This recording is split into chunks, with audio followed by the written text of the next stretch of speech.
Found out my husband and his best friend had a secret relationship in high school that everyone knew except me. When I told him to distance himself from her, he keeps refusing. I feel like I'm going crazy and I need a fresh perspective before taking the next step. I discovered that my husband, M37, and his best friend, F36, had a sexual relationship that lasted throughout high school years and multiple relationships. Apparently it was a known secret in their circle of friends. Let me start from the beginning. I met my husband during the last year of college. He comes from a very small town and has the same group of friends since elementary school. I used to find it endearing, now I just stare at the walls when he mentions anything about his hometown. His best friend, F36, used to be his desk mate in kindergarten. He used to talk about her a lot before I met her. Mostly fun anecdotes and childhood memories. It wasn't just casual mentions either. At least once a day, he'd bring up Pokey this or Pokey that. He'd laugh about pranks they pulled on teachers or adventures they had in the woods behind their houses. When we were planning our wedding, he kept suggesting we should ask her opinion on venues because she knew the area so well. I'd catch him texting her during dinner and he'd just shrug and say they were planning a surprise birthday for someone in their friend group. Honestly, I was a bit jealous at the beginning. He had all these memories and shared friends with her. He even had a special nickname for her, Pokey. No one else could call her that, just him. That should have been my first clue. I let go of my worries when I met her.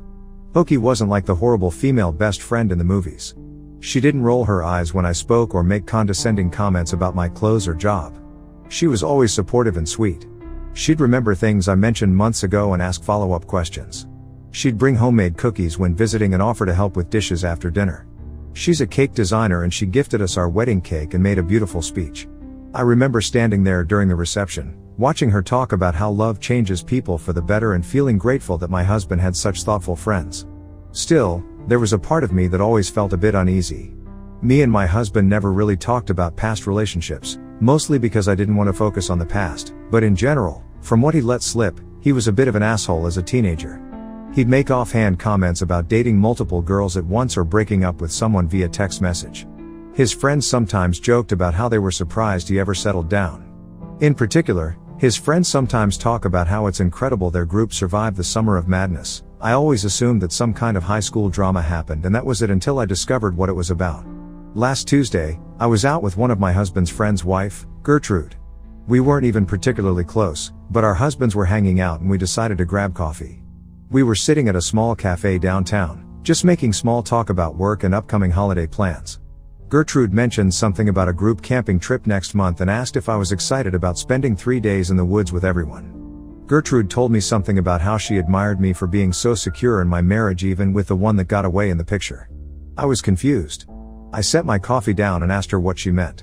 I told her that I didn't understand what she was talking about and then she told me, "Oh, I thought you knew about Pokey and Maurice, my husband." I think I died a little hearing that. My hands went completely numb. The coffee shop suddenly seemed too loud. She proceeded to tell me about how they basically fucked through high school years. How Pokey was my husband's first everything and how they cheated on every single boyfriend/girlfriend they had during that period with the other. It wasn't just some teenage experimentation either. Apparently this went on for years. She told me how they'd sneak away from group outings to meet up. How they had a secret spot by the lake where they'd go when they were supposed to be studying. How everyone knew but nobody talked about it because they were all tired of the drama. Gertrude just kept talking, seemingly oblivious to how each word made my stomach twist tighter. The famous summer of madness was the last summer of high school. Apparently the whole group was fighting because some were done with their behavior while others kept covering for them. Some friends stopped speaking to each other. A few people stopped getting invited to parties because they called out Maurice and Pokey's behavior. Group camping trips got cancelled. Birthdays went uncelebrated. All because my husband and his best friend couldn't keep their hands off each other despite dating other people. What's worst is that it all ended because Pokey put a stop to it. She chose a college far away from their hometown and stopped talking to my husband for a whole year. Maurice went through 3 different girlfriends during that time, according to Gertrude. He would get drunk at parties and call Pokey's number, leaving long voicemails that their friends would have to delete before she heard them. She didn't come home for Christmas or spring break. She blocked him on social media. And then suddenly, when his grandmother died, she showed up at the funeral and they've been best friends ever since. After the revelation, I confronted Pokey. I shouldn't have, but I was so angry and humiliated. I waited outside her bakery after closing time. She saw me standing there and smiled, asking if I wanted to come in for leftover pastries. I followed her inside and started questioning her immediately. The smile dropped from her face as soon as I mentioned high school. She tried to interrupt me several times, but I kept going, asking how she could look me in the eye all these years knowing what she knew. I knocked over a chair when I stood up to leave. I don't want her near me or my husband. I keep thinking about how they shared everything, about how not even our intimacy is truly ours. It drives me insane. When I got home, I threw away the coffee mug she gifted me last Christmas. I deleted every photo with her from my phone. She obviously told my husband and we've been fighting since then. He came home from work early the next day, slamming the front door and calling my name. He's telling me over and over that there's nothing between him and Pokey. In his opinion, I'm overreacting to something that happened almost 20 years ago and has been closed and dead. He keeps pointing at our wedding photos, at the 13 years we've spent together. He asks if I've ever seen any inappropriate behavior between them. But I feel like I can never trust the two of them together. Am I wrong? Additional information. Okay, so a lot of people are asking me why I got angry at Pokey and not my husband. First, I am angry at Maurice. I can barely stand in the same room. I've been sleeping on the edge of the bed, as far away from him as possible. I've been putting in extra hours at work just to avoid coming home. When he tries to touch me, I find myself flinching away. Last night he reached for my hand while we were watching TV and I pretended I needed to use the bathroom. Second, I feel childish but I was /am jealous of her. I didn't grow up like Maurice. I barely remember the people I went to middle school with. My family moved 3 times before I finished high school. To me, friends are something different. They're people who come and go. People who are close for a season of life but eventually drift away when circumstances change. He had this girl that knew every single thing about him, that shared adventures and Christmases and birthdays, family and friends. She was there when he broke his arm falling out of a tree. She knows which teachers gave him a hard time. She remembers what his childhood bedroom looked like. It was a lot. I knew she was important to him, so I tried my best. I invited her to dinners at our place. I remembered her birthday. I asked her advice about gifts for Maurice. I made space for their friendship. I thought that at least I had his love first. Turns out she had that too. When Gertrude told me, my mind immediately went to all those times I'd caught them whispering and laughing together. All those inside jokes I never understood. All those camping trips where they'd stay up late talking by the fire after everyone else went to bed. I was mad. Was it right? No. But in that moment she was the focus of my rage. No, and it drives me insane. Why can't he say that he was in love with her? It's plain she was his first love. But no, I don't get it and am delusional. They were kids and confused. F that. What's confusing about ditching your friends and your GF for a summer in order to bang your best friend? What's confusing about destroying an entire friend group because you can't keep your hands to yourself? Even now, he refers to it as a stupid teenage thing and refuses to acknowledge the depth of what happened. Gertrude told me about the castle of lies he spun around that poor girl. How he told his girlfriend at the time that he was helping his dad with yard work while actually meeting Pokey at the lake. How he'd create elaborate excuses to miss family events if Pokey wasn't invited. I feel sick thinking about it. Update 1. Hi guys. First of all, thank you for all the responses, the messages and the support I got. Currently I feel like I don't really have friends I can trust, but at least I can have some validation from you. I've spent the past week checking my phone constantly for notifications from this post.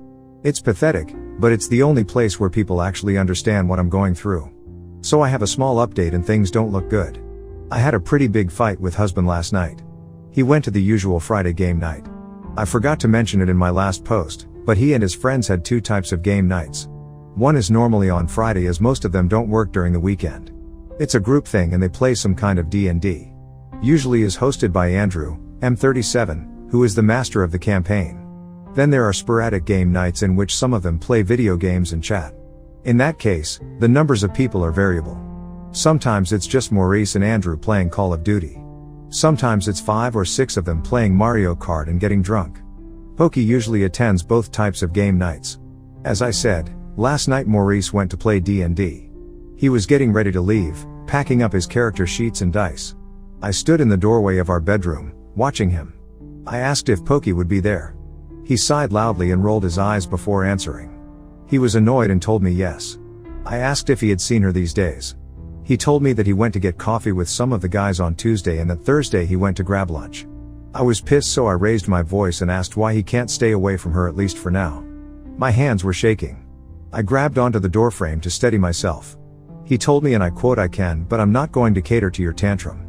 I didn't do anything, so I'm not going to act like I'm guilty of something.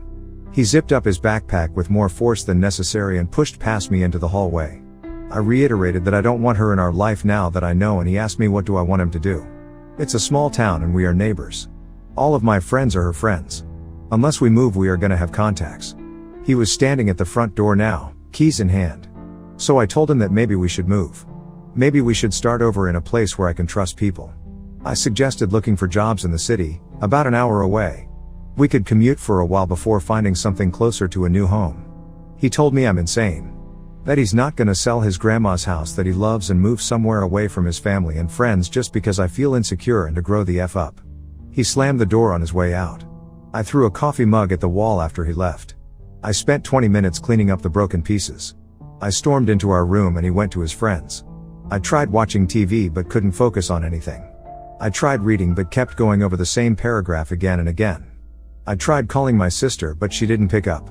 When he came back around midnight, he started gaming on the PS instead of coming to bed. I could hear him talk, so I went to the living room. The lights were off except for the glow of the TV. He had his headset on and was completely focused on the screen. I asked him who he was playing with. I kid you not, he was playing COD and chatting with Pokey and Andrew. He was with her just a couple of hours before. I asked him to come to bed. I stood there in my pajamas, arms crossed, waiting for him to acknowledge me. He told me he had to finish the game and that he needed to vent frustration. I'm not proud of me, but I raised my voice again and said something like, "Can you even breathe without seeing her for 10 minutes?" He didn't even look at me. His eyes stayed fixed on the screen where he was shooting at someone. He just told me, "If you're gonna make a scene, tell me now so I can turn off the mic." I walked out of the room, grabbing a blanket from the closet on my way. I slept in the guest room. The mattress was too hard and I woke up with a stiff neck. This morning Joachim, the friend that works in my office, came and talked to me. I was at my desk, trying to focus on spreadsheets instead of my marriage falling apart. He knocked on my office door around 10 a.m. and closed it behind him. Apparently Maurice has told them everything Friday. He was venting. I imagined all of them sitting around the D&D table, rolling dice while my husband complained about his paranoid wife. Joachim told me that Gertrude thrives in drama and that's why she opened that can of worms. He assured me that there's nothing between Pokey and Maurice. And that this situation will become an issue just if I make it one.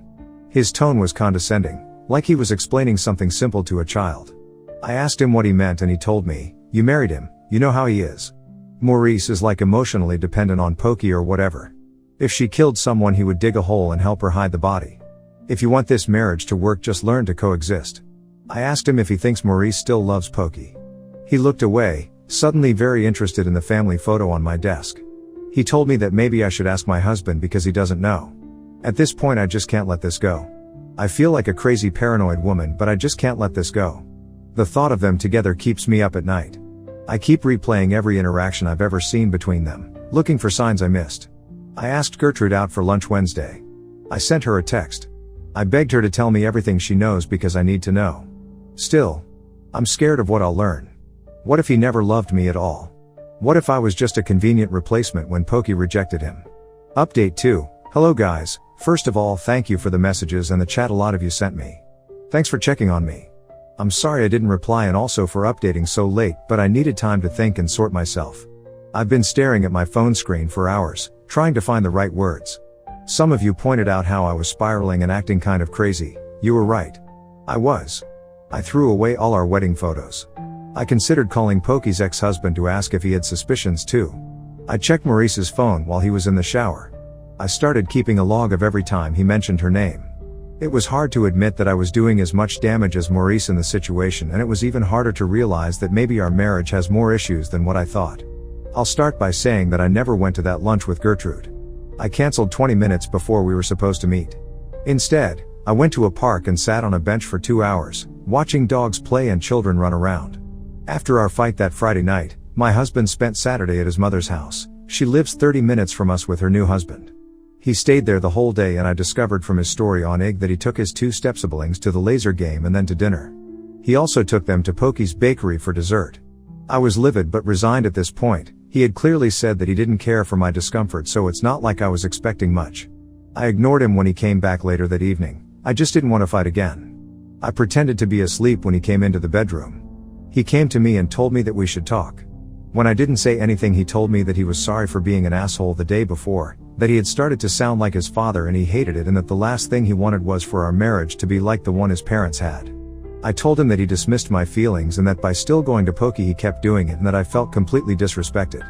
I tried to explain as calmly as I could how hurt I was to know A, about their past by someone else, B, that everyone around me knew and never told me anything up until now. I explained that I felt like a stranger because our friends suddenly reminded me that they were his friends with their behavior, and that I feel like I can't trust anyone around me because no one told me the truth. Then I asked him point blank if he still loves Pokey and why he kept everything a secret. I held my breath waiting for his answer. And that's when he told me the truth. And oh boy, was I not ready. Maurice basically confessed that he had loved Pokey like crazy. Like let's elope even if we're 16 and stupid level of crazy, but his parents were divorcing during that time and it was incredibly ugly and violent, so his teenager mind decided that love was dangerous, that by having relationships you lose the people you love. He then said that never have a relationship with someone important to you. In his case Pokey. He admitted that it was stupid, but I was not exactly the smartest kid. He couldn't stay away, but he also couldn't bear to lose her if an eventual relationship would implode, so they stayed in this limbo. Until the summer of madness. Pokey was already pretty tired of the situation, but then she discovered that she was pregnant. It was Maurice's because at the time she was single and as stupid teenagers they weren't using protection. I was already shocked as it was, but to hear my child-free husband say that he had wanted that baby the moment Pokey showed up in his room with a drugstore test left me speechless. So I asked what happened. And he told me that 2 weeks after finding out she lost the baby, they were still trying to come up with a way to talk to their families in his room when it happened. She got appendicitis and somehow it got her tubes inflamed and caused her pregnancy loss. He told me that his worst memory is calling Pokey's mom and his mom from the hospital while hearing Pokey's cries from behind the door of her room. Maurice also told me that that was pretty much the moment he became child-free. He told me I never want to hear someone I love cry like that ever again. Also, because of that pregnancy loss, it has become impossible for Pokey to have children without planning and medical help. That's why her divorce was so brutal. Her ex-husband wanted kids and blamed her when they couldn't have them naturally. He said she wasn't trying hard enough, wasn't following the doctor's advice properly. Most of their friends don't know. They still think she just got appendicitis. They made up a story about a fight over college choices to explain why she cut contact with everyone that summer. Maurice told me that after what happened she ran off to uni avoiding him and pretty much the whole town for a year. He told me how confused and lonely he felt and how much he missed her, not the girl he loved but his best friend, the one who knew me better than myself and that I could always count on. So when she reached out when Maurice's grandma died, he pretty much promised her that they'll never put themselves in a situation like that again. That they'll be just friends and nothing more. And that's what they have been. He told me that he'll always love her but that whatever they had is done and he married me and loves me and that's what should matter. While saying this, he reached for my hand, but I pulled away. When I asked him if he was willing to see Pokey less and have a different kind of friendship for my sake, he told me that while he loves me he values his friends enough to not cut them off. He told me that after 13 years together I should know this about him. His voice grew louder with each word. So I told him that after 13 years I should matter enough. I packed a bag and told him I was going to visit my parents because I needed time. I threw clothes into a suitcase without checking if they matched. I grabbed my toothbrush and charger, leaving everything else behind. And that's where we are. I took some time from work and I'm still at my parents'. My mother keeps asking questions I don't want to answer. My father keeps suggesting I call a lawyer. It was a lot and I still don't know how to feel. I'm mostly empty. I've been walking around my parents' neighborhood for hours each day. I've been helping my mother with gardening even though I hate it. I've been avoiding Maurice's calls.